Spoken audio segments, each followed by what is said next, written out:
This podcast encourages and empowers you to create your own unique real story, develop your own unique real statement, and discover your own unique real self. The power is yours.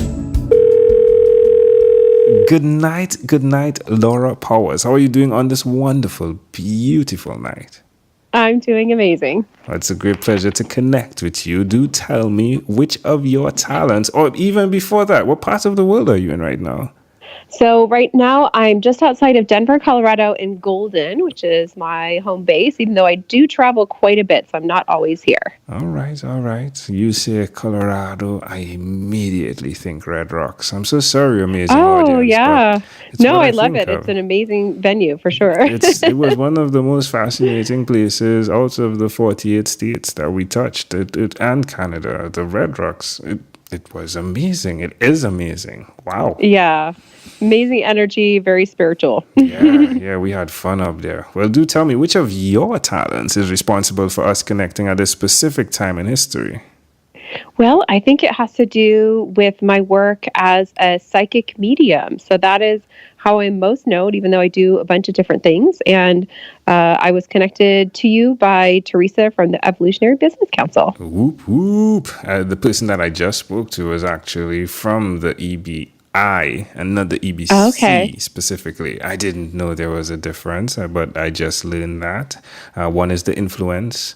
And one is the council, which is intriguing. Yes. Wonderful. Mm-hmm. Glad that we're clarifying that. Amazing audience. Laura, do tell me a bit more about how you use your psychic ability, please. Yeah, so ever since I was little, I've seen and sensed ghosts and spirits and other beings. So I was very much like the kid in The Sixth Sense, and actually sometimes had a hard time telling who was a live person and who wasn't. And as a result of that, I grew up thinking I was crazy because other people didn't see what I did. So it took many, many years for me to come to terms with this ability and also to believe that it was real because I thought I was crazy for so long. But I had a family friend describe a ghost I'd seen but never told anybody about. So I knew then that it wasn't in my head. And I still was pretty scared. It took many, many years for me to come to terms with it and learn how to access my gifts in a way that felt safe for me. But now I do that. I love it. And I'm super passionate about helping others connect and access their own gifts. And then I work for others doing readings and clearings, helping them better understand their life, their path, and create the life that they want. Wow. Now, are you reading from a paper or did you just do that all by your lonesome? Oh, no, I just did that off the cuff. Wow. Well, this is going to be fun. Ooh. So who did you learn that from? That level of intellectual stimulation. Who did you learn that from? Oh, I don't know. I mean, I do have a lot of education. I have an undergraduate degree in theater and my master's is in poli-sci. So I had this whole other career in political science and I've, done a lot of professional presentations, but also part of what I do is I'm constantly channeling information as well. So now that I've accessed my intuition and my guides, I am frequently just, getting a direct sort of download and relaying that information. That's amazing. That's fun. Is there anyone else in your family who has that similar ability? Well, I would say it's definitely a family gift. So especially the women in my family have that. My mother, my sister, it's very powerful. But I'm the only one who's, pursued it and actually does it for a living. All right. Sounds intriguing. All right. Where's the best place for someone that's listening to connect with you? So for my psychic and intuitive work, the website is healingpowers.net. So my name is Laura Powers, so it ties in with that, healingpowers.net. And I also host a podcast, which is about, mind, body, spirit. So healing stuff, metaphysical stuff. And then I'm also, all the various social media channels as well. And the books. Tell us about the books as well. Yeah.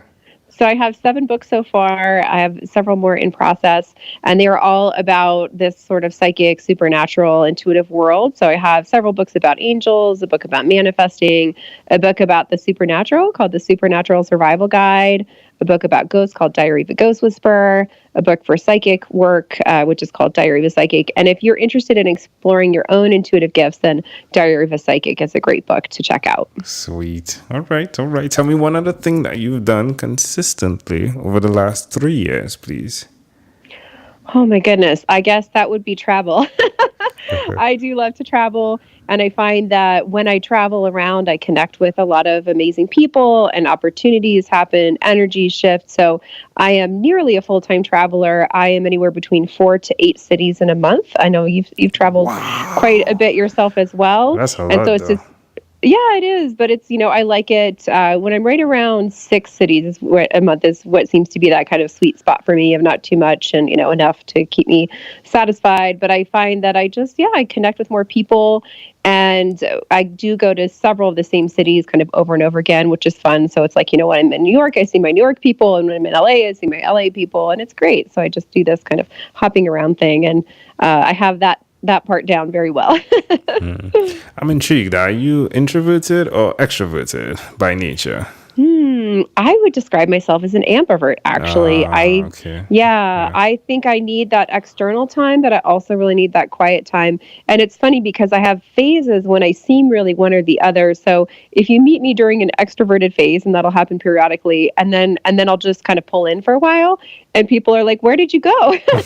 Because I was so extroverted, and then I just kind of honored the other side. So yeah, I think I need both. I think I need that quiet time, and then I also think I need that social connection. I think travel definitely helps that, right? Feed that monster, if you would, where you're in different places. It's like being in different Totally. rooms. Yeah, yeah, definitely. Yeah. Yeah. Yeah. So one thing I love Colorado, which is, my home state, but it's small in terms of city wise. It's not a huge metropolitan area. So I find if I were to stay here, even though I love it, it just feels like not enough. There's not enough, size. There's not enough people. I kind of need more on a regular basis. But then I come here, and Colorado is very grounding, and it's peaceful, and so I really love that as well. Well, that's great. Well done. Well done. Well done. Well done. It's really great when someone identifies what strengthens them and then they take action on it. Super great. Like, I love it. Like, well done. Thank you.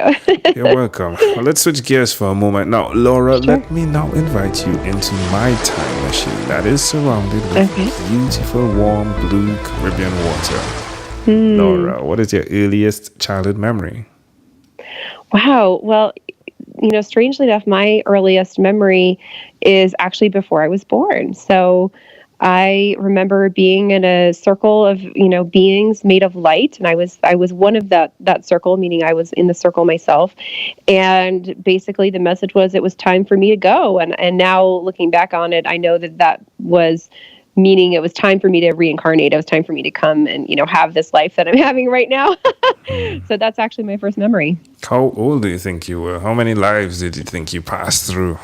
Oh my gosh. I think I've probably had hundreds of lives. Yeah, I've had a lot of lives, and not all of them human, by the way. I mean, though I've had a lot of lives here on Earth, there have definitely been other lives in other, planets, other dimensions. And also, I am an incarnated angel. So even though I'm here as a human, my soul type is an angel spirit. How do you see that memory connecting with who you are today? I think it's a huge part of what I came here to do. I am here, at least in part, to help people understand the nature of angels and spirit and how the spiritual world connects with the material world. So yeah, it was once I came to terms with that and accepted it, things went a lot more smoothly. I got here and tried to just be physical for a while, and that really didn't go over very well. I ended up in a really bad place in my life, physically sick and a bad marriage, unemployed. And then I had to backtrack and go back to all this and kind of start over in a way. That's great. Again, well done. If we fast forward to when you were 12 years old, what was your favorite song? My favorite song. Oh my gosh.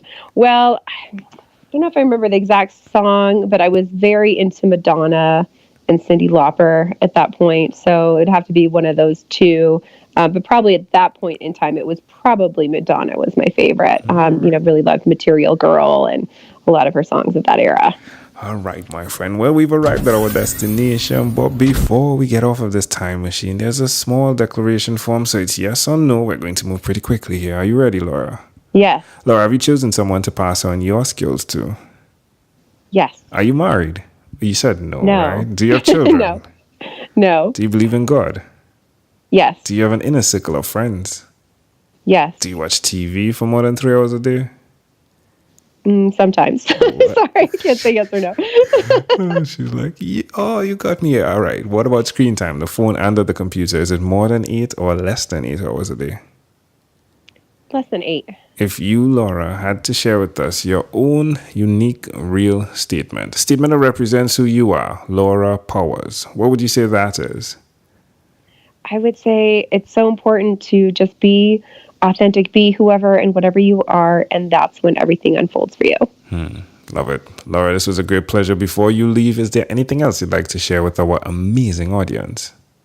I just want everyone to know how powerful you are, and I feel like society definitely teaches us that we're not powerful and there's limits to what we can do, and the more I learn about spirit, the more I realize that's just not true. So just remember how powerful you are. Laura Powers, thank you for being on. What is, did you change your name to Laura Powers, or was that your name from before? So it is a family name, but it was not the name I was given. So when I was born, I had my father's name, but it was not the same name as my mother. And my mother left my father when I was a girl, moved to the U.S. Then when I got married, I didn't want my father's name, so I took my husband's name. Then when I got divorced, I didn't want his name anymore. So I chose a family name on my mother's side, and Laura Powers is my great-grandmother, and she's the woman I was named after. Wow. Ain't that something? Wow. All right, Laura, again, this was a great pleasure. Thank you for being on What is Inspired by 12-Minute Convos with Angel Jones. Thanks for having me. You're welcome. This segment has been brought to you by Amazel Enterprise.